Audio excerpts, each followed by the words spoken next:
Olá, meu nome é Alexia Moraes, sou estudante de odontologia na Universidade Estadual da Paraíba, UEPB, no Campus 1, em Campina Grande. E hoje vim apresentar o projeto de pesquisa intitulado Avaliação de Contaminação Cruzada em Radiologia Odontológica Digital Extrabucal.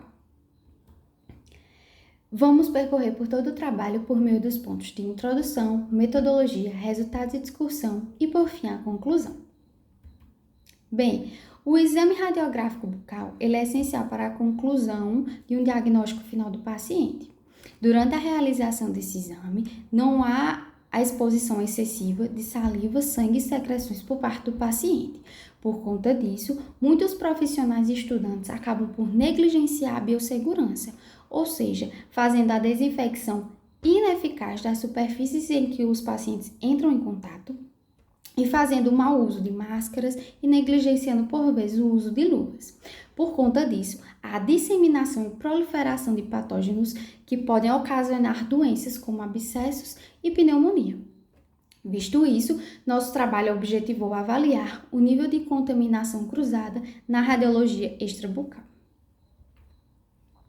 Os objetivos foram avaliar se há risco de contaminação cruzada para pacientes, alunos e professores e técnicos, visto que há uma alta rotatividade de pessoas no setor de radiologia diariamente.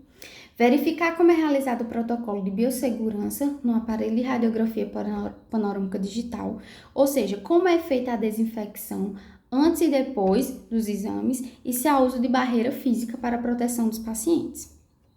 Também verificar o crescimento ou não de micro-organismos patógenos. Determinar qual o local do aparelho com maior crescimento microbiológico e analisar o crescimento de micro-organismos antes e depois da desinfecção química do aparelho. Visto isso, o local de pesquisa foi o setor de radiologia do Departamento de Odontologia no Campus 1 em Campina Grande. As amostras foram colhidas em 5 superfícies, sendo elas o bloco de mordedura, o apoio de mão direita, o apoio de mão esquerda, a parte frontal e verso do avental de proteção.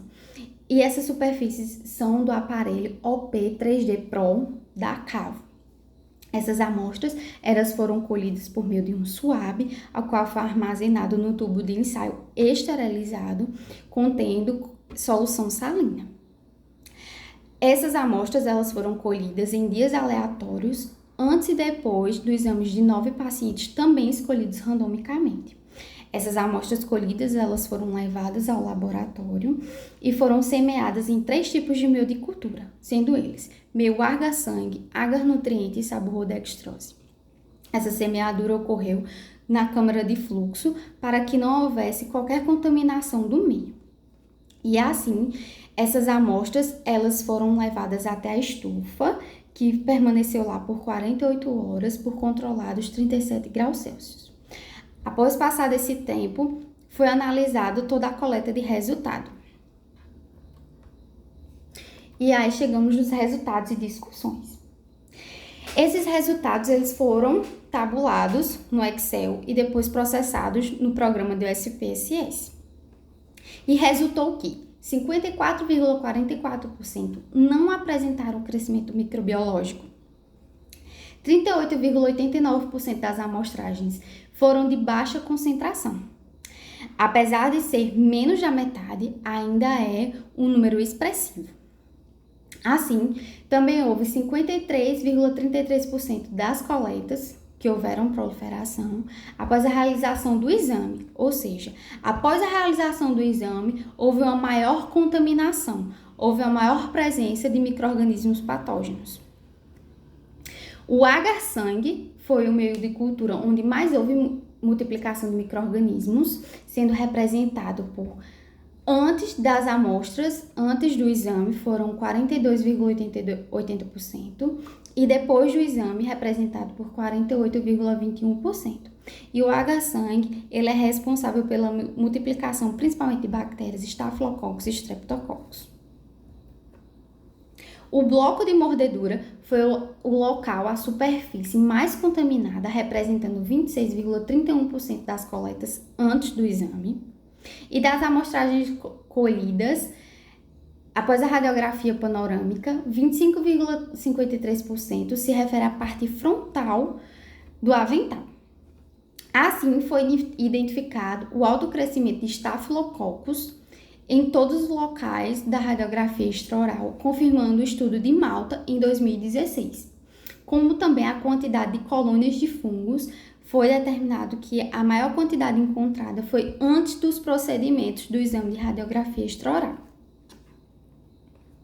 Por fim, conclui-se que o setor de radiologia está vulnerável à contaminação por diferentes micro-organismos, pois 38,89% ainda é uma alta porcentagem, sendo responsável pela disseminação e proliferação de micro-organismos. Ou seja, é essencial reforçar as práticas de biossegurança entre profissionais e estudantes, a fim de haver uma desinfecção eficaz das superfícies em que os pacientes entram em contato, haver o uso adequado de máscaras, luvas e sobreluvas. E também é indispensável reforçar os métodos de desinfecção mais eficazes no setor de radiologia do Departamento de Odontologia, a fim de proteger todas as pessoas que adentram esse setor diariamente. Essas são as nossas referências e eu agradeço pela atenção.